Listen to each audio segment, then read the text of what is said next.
காக்கா காக்கா மை கொண்டு வா, காடை குருவி மலர் கொண்டு வா, பசுவே பசுவே பால் கொண்டு வா, பச்சை கிளியே பழம் கொண்டு வா, காக்கா காக்கா மை கொண்டு வா.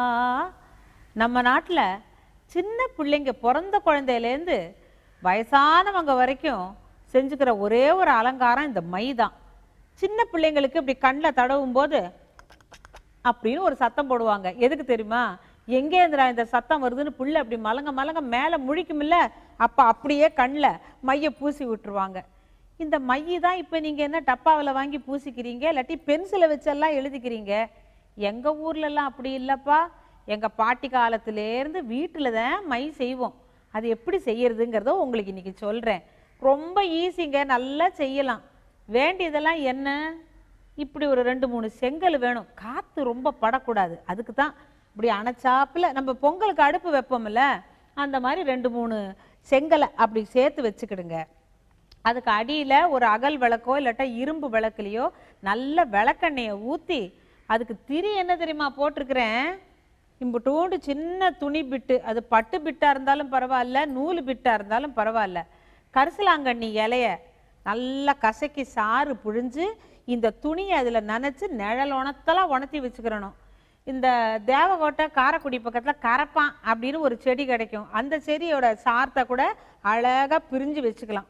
இப்போ இந்த பிரிஞ்சு வச்ச காய வைக்கிறோம்ல, அந்த துணியை அப்படியே சுருட்டினா திரி மாதிரி திரிச்சு அதைத்தான் இந்த விளக்கெண்ணெய் அடுப்பில் போட்டிருக்கேன். இது என்னன்னு கேட்குறீங்களா? இதில் தான் நாம் மை செய்ய போகிறோம். இது உள்ளுக்குள்ளே என்ன தடவி வச்சுருக்கேங்கிறத சொல்கிறேன். பட்டு கடுக்கா இல்லாட்டி சந்தனத்தை போட்டு நல்லா தண்ணியை ஊற்றி இதில் நல்லா வழித்து எடுத்து இதை அந்த உள்ளே பூசி காய வச்சிடணும்.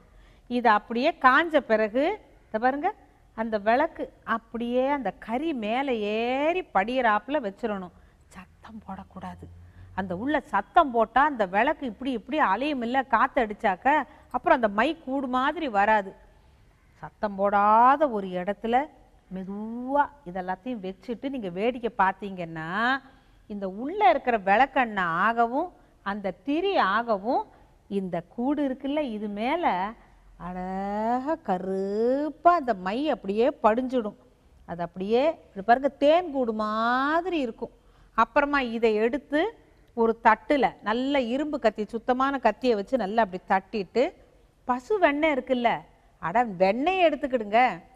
இந்த வெண்ணெயை எடுத்து லேசாக சுட வச்சுட்டு இளஞ்சூட்டில் இந்த பொடியை நல்லா குழைச்சிக்கிட்டே வந்தீங்கன்னா திரட்டினா உருண்டையாக வந்துடும்.